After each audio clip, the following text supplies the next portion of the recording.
Sinagot ni Tenorio ang dating import, sinisi pa sa problema ng Magnolia at kakwentuhan.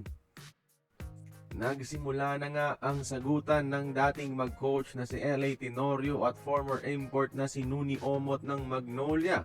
Matatandaang mga idol, nag-post si Omot sa social media ng parinig na hindi nakasalanan ng import ang winless status ng Magnolia.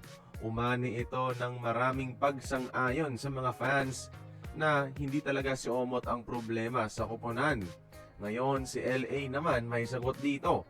Sa article sa PBA website mga idol, sabi ni LA, kaya daw nagpalit sila ng import ay dahil hindi 100% kondisyon itong si Nuni Omot mga idol at naaapektuhan ito ang buong kupunan. Hindi daw makagalaw ng husto kahit high scoring at hindi raw si LA ang klase ng coach na gusto ang isang high scoring import. Anong palagay nyo sa statement na ito ni Tenorio mga idol? Parang sinisisi niya pa yung kanilang import sa pangit na nilalaro ng team.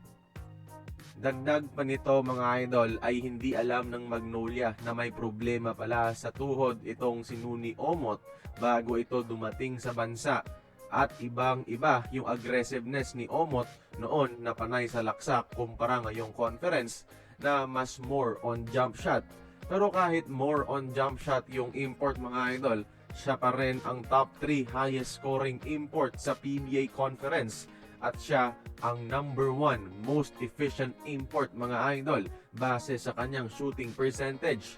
So hindi pa rin talaga sa import ang problema nila sa opensa. Maybe nakaka-apekto ito sa aggressiveness niya sa depensa at sa rebounding. Pero bahala na sila mga idol.